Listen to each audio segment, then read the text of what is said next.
Well, they take away small-town park benches with religious quotes on them. They sue schools for Bible studies for elementary students. They want God and trust taken off the currency. Amazingly, though, atheists believe, in general, they are more tolerant than you are. That's according to new research. It shows that atheists think of themselves as open-minded and inclusive. The reality, according to the study, they are actually less tolerant than religious people. Amy Peikoff is a feminist and an atheist who disagrees with the study's conclusion. She joins us now. Amy, thanks a lot for coming on. Thanks for having me, Tucker. I'm glad to be here. So, are you allowed to disagree with a study? I mean, this is science.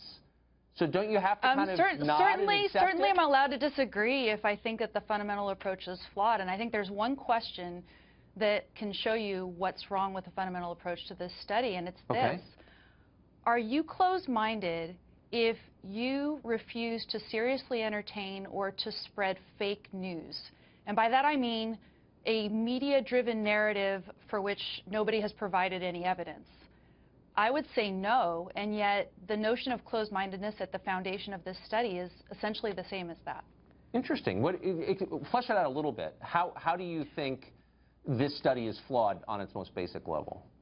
So one of the things that the study classifies as closed-mindedness is a reluctance to come up with arguments against your particular position. So they ask you to take a position on 3 different questions. They're really kind of odd questions. It has to do with whether you think homes should be painted a light color, whether you think that it benefits society to have homosexuals adopt children, and the third one was whether you think that the meaning of life is a personal question. So, a bunch of random questions. But they ask you, take a position, and then they say, come up with a bunch of arguments against the position that you took, and then they say that they want you to tell them whether they find that persuasive, whether you find that persuasive. So in order to be not closed-minded, according to this study, you have to come up with a bunch of arguments against your view, and you need to say that you find those arguments persuasive.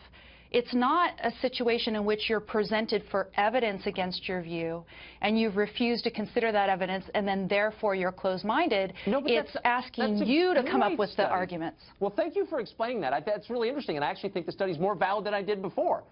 Because that is the acid test. Can you put, it's really a measure of empathy. Can you put yourself in the position of someone who disagrees with you, and can you mount a valid or a reasonable argument against yourself and see its strengths?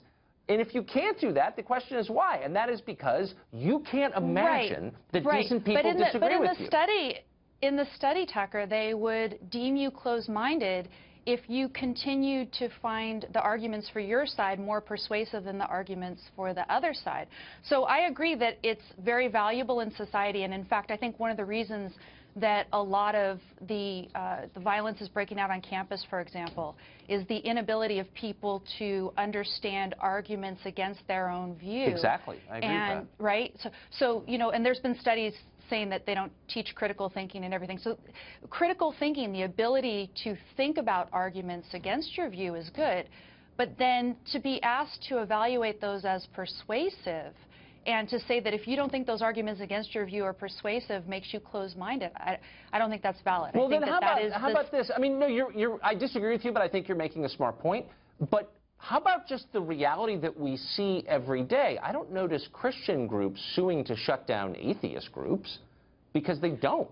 But I do see a lot of atheist groups. I'm not saying that there are not militant atheists, right? There are militant atheists. I don't happen to be one of them, and we could talk about why atheists become militant. I think more in the United States than in Europe, which was the focus of this study. Here in the United States, the atheists, I think, are rebelling, against their parents, so to speak. I think they're more militant. But, in this particular study, they're saying that you are closed-minded if you, having taken a certain position and finding that the most persuasive position, then don't find persuasive the opposite view. And that doesn't seem fair. There's one other aspect of the study that I think is not good either. Let me ask a question, though, a broader question. Which is, if you're a sincere Christian, and most don't live up to this, but this is the ideal, you are commanded to love those who persecute you, not just those you disagree with, but people who are actually trying to hurt you. There is no such requirement, of course, in atheism. So who's a more open-minded person? The person who's actively seeking to love someone who hates them, or someone who's not? Sure, but then the question is that sort of open-mindedness actually a value as well? So so I have actually two critiques of the study. One is that it defines closed-mindedness in such a way that atheists are going to automatically come out, I believe, as closed-minded, and it's because of the issue that we just talked about, this issue of having to come up with arguments against your view when you don't believe there's any evidence against your view. So there's that. And then the second issue is that it evaluates you according to your willingness to entertain contradictions, to integrate contradictions into your own thinking. And the refusal to integrate contradictions into your own thinking is part of the basic laws of logic. So, on that standpoint, I would say, yes, atheists are probably more likely to follow the basic laws of logic. The preamble of this study said that atheists were more logical. I don't believe that. I will say, I have to admit, you seem like a pretty logical atheist. But I still do. I am. I've been a lifelong atheist. Okay. I hope you switch, because it's depressing in the end. But thanks for joining us tonight. Appreciate it. Thank you for having me.